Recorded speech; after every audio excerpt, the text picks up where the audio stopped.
So we have been talking a little bit about kind of the problem symptoms here, but to really create change starts with inquiring into the deeper structural and systemic issues that make us reenact the same problems, the same three divides, time and again. So what are some of these underlying structures and forces that make us operate this way? And on a first level, we see a set of structural disconnects in the form of 8 different specific structural disconnects that I'm not going through in all detail today, but that we will cover later on in ULab. I just want to give you 3 quick examples. It's the disconnect between finite resources on planet Earth and infinite growth. That's one example. It's the disconnect between the financial economy, the financial kind of casino economy, you could say, on the one hand, and the real economy on the other hand. And it's also the disconnect between GDP and well-being. So the fact that in all developed countries today, more GDP, more output, and consumption of products and services does not translate into more well-being. So those would be like 3 exemplary disconnects here.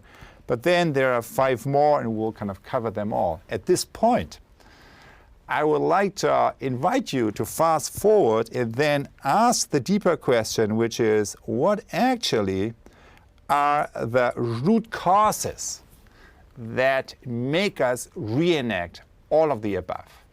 And in my view, the most important root cause originates right between our ears.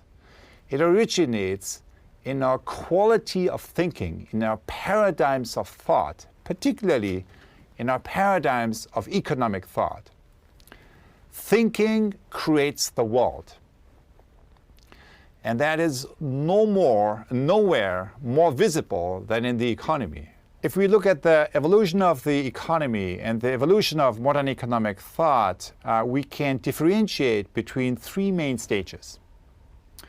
This is exactly the moment where I tend to lose my audience. Who wants to hear about economic history and history of economic thought? So so bear with me just for 3 minutes, and I will walk you through 300 years of modern economic history and history of modern economic thought.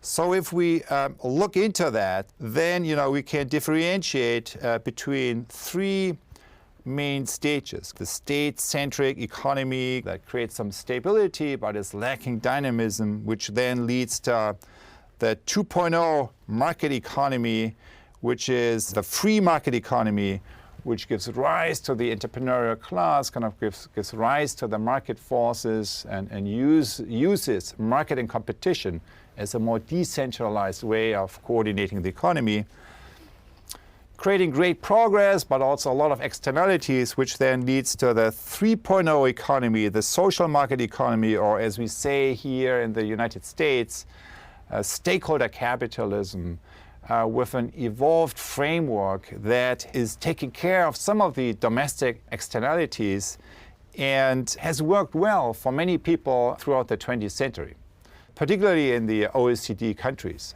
However, as we move into the 21st century, and as we have been moving into the 21st century, this system clearly is hitting a wall because we are unable to deal with global externalities like climate change, global kind of rising levels of inequity and so forth. We believe the current crisis of our economic and social system is actually a transition period for us to move into a 4.0 economy in which the 3 sectors of society, business, government, and civil society, are no longer conflicting, working against each other, but begin to co-create and collaborate in a way that allows us to innovate at the scale of the whole system and to not only innovate in small pockets of the system. The main point I want to make is this, that we can see the economic, the evolution, the development of the economy and the evolution of economic thought as an embodiment of an evolving human consciousness that is moving from traditional awareness, right, 1.0, to ecosystem awareness 2.0, something we still teach today at business schools around the world, Homo economicus, to a 3.0 stage of awareness, which is stakeholder awareness, which is what you need to do to be successful in all real organizations, in business and government and civil society, operating on a stakeholder awareness that takes care of the key needs and requirements for the key stakeholders you are dealing with.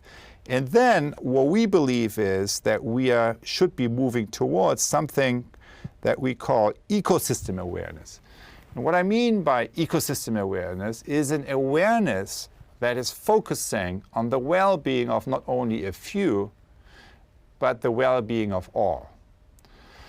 So you could say that in many ways, the key challenge today in many systems is to bring together diverse stakeholder groups that need each other in order to change the system and make them move from a silo perspective that operates based on an ecosystem awareness to a more holistic systems view that operates based on an ecosystem awareness.